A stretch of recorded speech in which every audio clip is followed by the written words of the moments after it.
Welcome to Adventures of an Old Seadog. This is the first of our African series. In the last episode I arrived at Richards Bay, put down the anchor, but then the next day had to go to immigration. Got in here okay, but I was very close to him. At least I had some help. If I'd have come here last night I wouldn't have done. That's why I stayed on anchor. Then it was off to the customs and immigration. That's the end of my jetty there, and where I had a pizza last night with some of my new friends. And that was good. Lots of music about the place last night because it's the weekend. This place over here hasn't stopped. It's like 7 in the morning now. And they're still playing loud music. Not as loud as it was last night, my goodness. And there was another place over there. They were playing even louder music. They stopped, I don't know, about 4 o'clock in the morning. So not a lot of sleep. I'm going to get off this jetty now before the wind comes because I was pinned on it yesterday after we'd done our paperwork to get into the country. Going to go back, see if I can get a place in the marina, if not anchor in the river. And my friends over there sitting, sleeping still, they're going to come and follow me as well. Shame really, I'd like to have stayed here, but I've got to get going.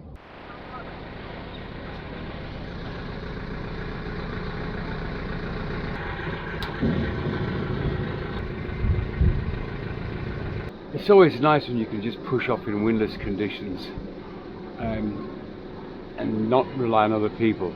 Yeah, the wind was just pushing us on there yesterday. We couldn't have got off, so there was bar and pizza there, so why should we leave? So we stayed, had some beers and some food, so that was good. It's always nice to get checking in done when you enter a country. From now on, I could just relax and take it easy. Back on the anchor. Got myself a nice little spot just outside the marina. It's early yet, I don't think anybody's working, but I'm going to see if there's a space for me. I can move later. This was Richards Bay, South Africa. It was strange for me to realize that I was back on the continent of my birth. After many years, that's right, I was born in Africa. It was here that I planned to stop and rest, also to fix the boat, before attempting to go down one of the most dangerous coasts in the world, the Wild Coast as it's known, from Richards Bay down to Cape Town. And that would be the next adventure. But right now, back to work.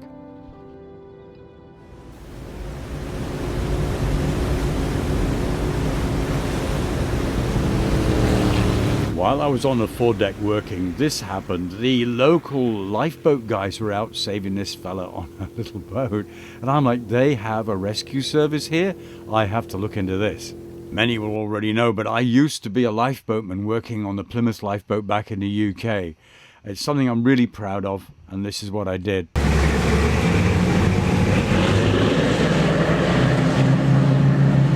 I was nothing special, just a guy in the crew like my friends here. But we did save lives at sea. That's what all these volunteer sea rescue organisations do throughout the world.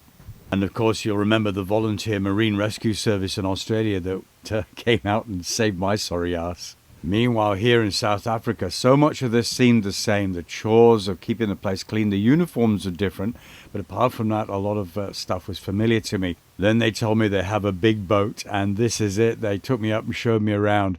Apparently they're actually made here in South Africa, and again very familiar. A lot of it was taken from the RNLI. The British system was used as a model for many volunteer marine rescue services throughout the world.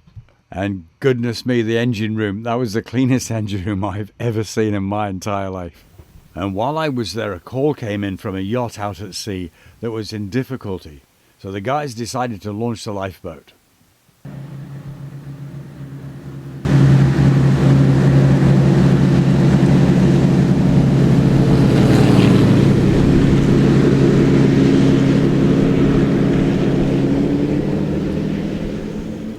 It was at about this time that the weather closed in up the river as well and made things a little bit difficult for me. We've been slipping a bit and we're quite close to that little mini breakwater there and the land behind us. And we're due for some nasty windy weather from the opposite direction. I've just been to the office and they've given me permission to come into the marina. As I went up the river to the marina proper, I looked around me and this didn't really look like the Africa that I remember as a boy. Kind of posh and yachts and villas and that sort of thing. I'd arranged for some friends ashore to help me come alongside, and I would signal them when I was ready. Hopefully I've got a welcoming party. Oh yeah, okay.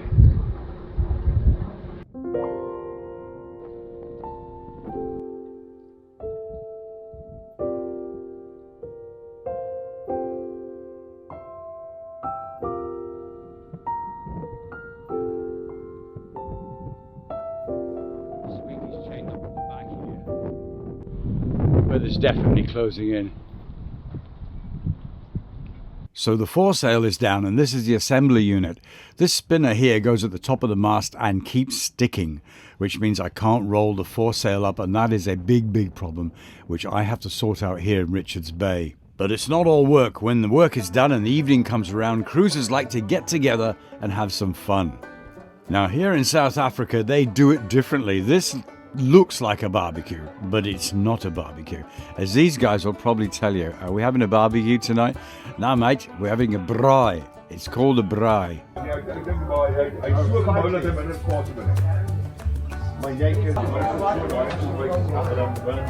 That's a burkie braai. Burkie braai. I say that's a burkie braai.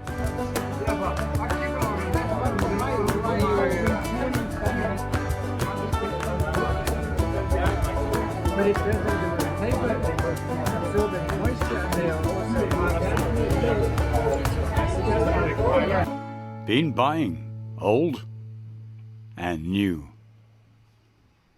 The old bearings from the furler and the new shiny ones. Been getting a little bit wound up lately trying to get spares, and got my cousin Malcolm trying to help out in England. It's great, but the problem is getting postage. I'm not going to have the time to have stuff posted here, but luckily met a fella, a local guy who's taking me around. I got my ball bearings for the furling unit, and I got some new rope, so I'm just stitching together old and new rope, and I'll pull one through to get the other in the mast. I hope that works. I don't have more problems. It has in the past, so we'll give it a go. I thought, well, if I'm doing the furler, I might as well replace the rope as well. And I've got some new rope for the Jenica pole and all that sort of stuff. So yeah, hopefully starting to put things back together. Got the sewing kit out, a pair of pliers and my old Norwegian Hunting knife. The technique that I use for pulling new rope through a mast, I got the old rope and I've actually sewn the new rope to the old rope, and then I put tape around so the join is smooth and it'll go through the hole in the mast and come out. It's really important because if you get it wrong, the whole lot gets lost up the mast.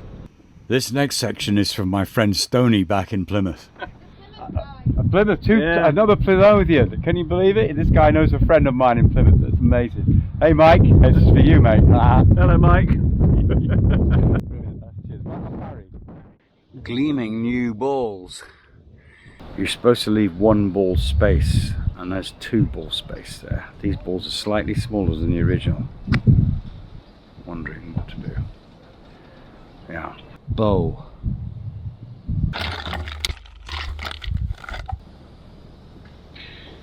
Yeah, that's got one ball space. That's what it should be.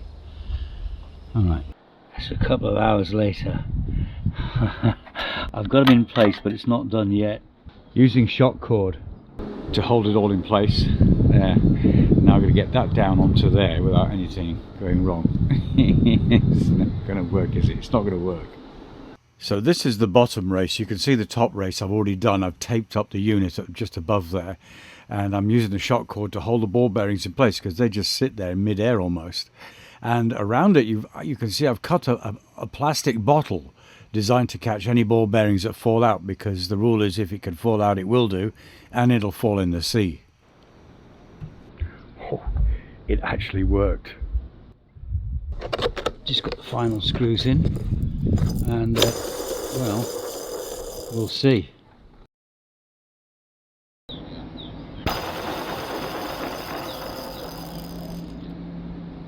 The next thing to do is to put the sail back on and see if everything worked.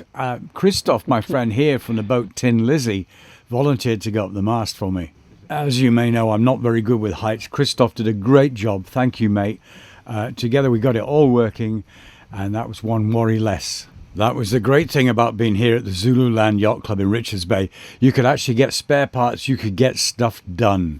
And then, of course, when the work was done, it was back to partying, because this is South Africa. I'm not sure what Christoph's doing here. I think we're trying to stop him from singing or something. And then we had another braai. Incidentally, in South Africa, chicken is classed as a vegetable, just so you know.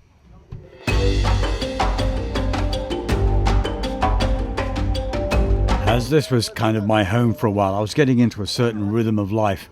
After work was done, or I'd been shopping, doing provisions and so on for the boat, I'd pass through the boatyard on my way back down this gangway to my boat, and that was me done for the night.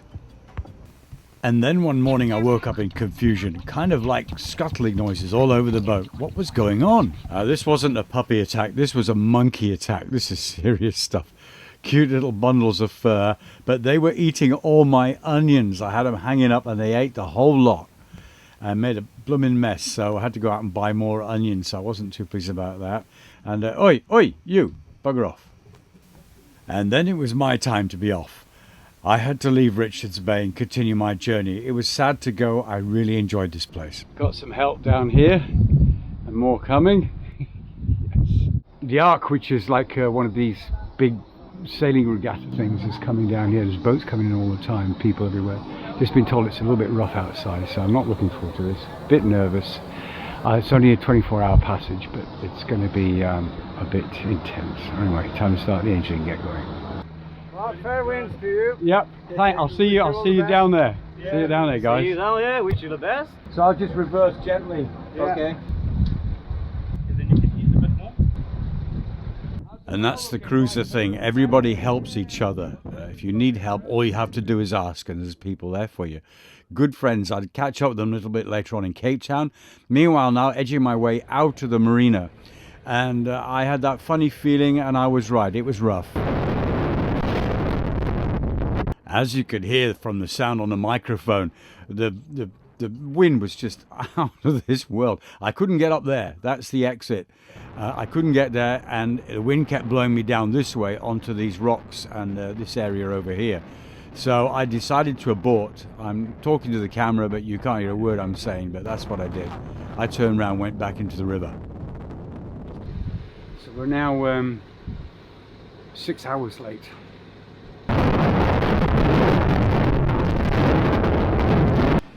Going back. It's a pain, it's a pain, it's a pain. It's not good. I'll get pushed towards the bloody rocks over there. This time I was actually warned by a local boat coming back in through the harbour entrance. He called me on the radio and said, "Mate, don't go out there. It's super dangerous." I took his advice and went back in.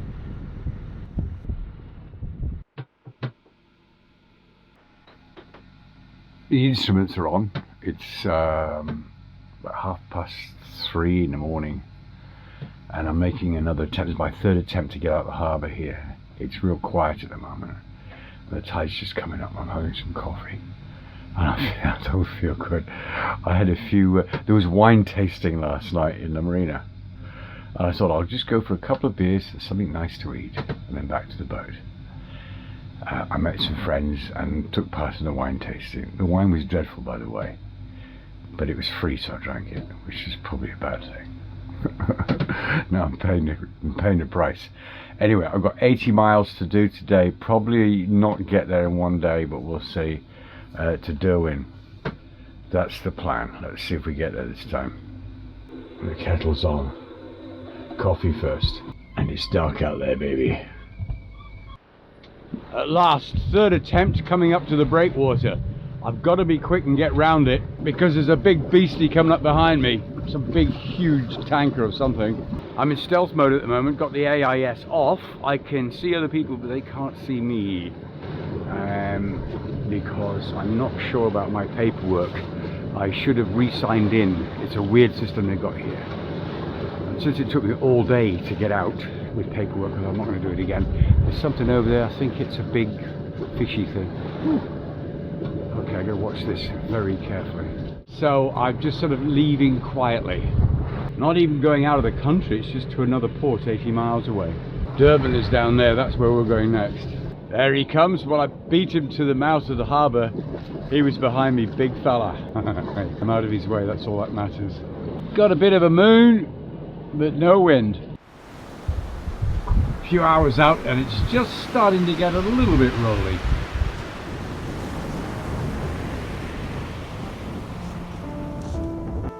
I got myself into a bit of a fix. Normally when you arrive somewhere at night, you would hang out or you go slow so you arrive early in the morning. or you drop an anchor offshore or something like that.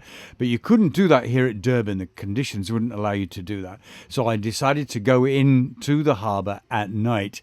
It's a fairly easy approach, but what made it difficult was ships, in particular one, a Chinese one, that was turning around just outside the harbour entrance. He was freaking me out. I didn't know what he was going to do next, really. The last thing I want is idiot captains swinging their boats around in a bay, not telling people what they're doing and not answering the radio. They wouldn't answer me, except in Chinese.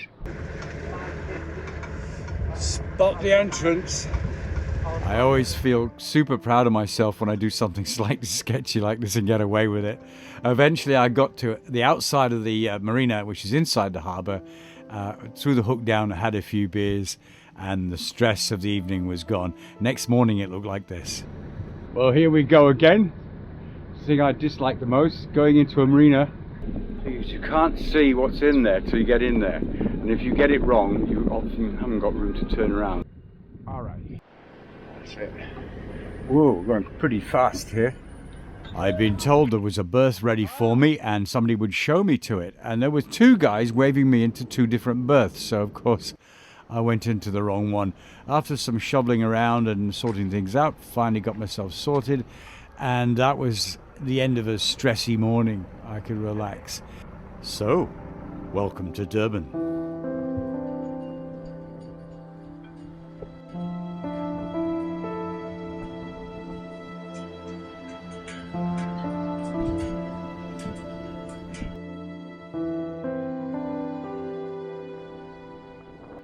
And then the gentle breeze that was wafting around the place turned into something a lot more serious. We'd been warned it was coming, and I was so glad I was in the marina.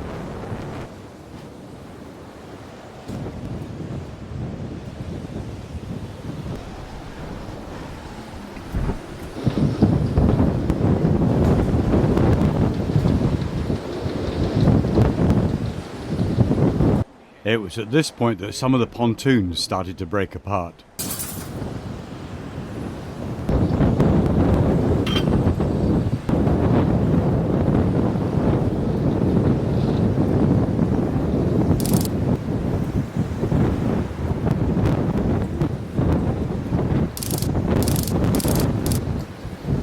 There was one of these big boat rallies in town, and they were all on the outside ends of the pontoons, and the weight was just too much.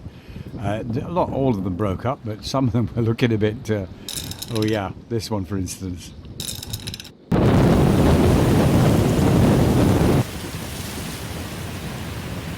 A friend of mine's boat was on the end pontoon and beginning to take a bashing. His fenders were coming away and it looked like that was about to go through the hull. The skipper Gerard and his crew were obviously off enjoying themselves somewhere, so me and a few of the dock guys went round the other side of the boat, pulled the lines tighter. That kept her off the jetty, so she was safe and sound for when they got back. You won't be a beer for this, you bugger. And just save your boat. Luckily we're down this end, it's closer to the land, smaller boats as well, so it's not getting pulled around so much. I think we're safe down here, Shadmeister. Yeah, don't look at that there. I'm so glad I'm not at sea. It's gonna get wet.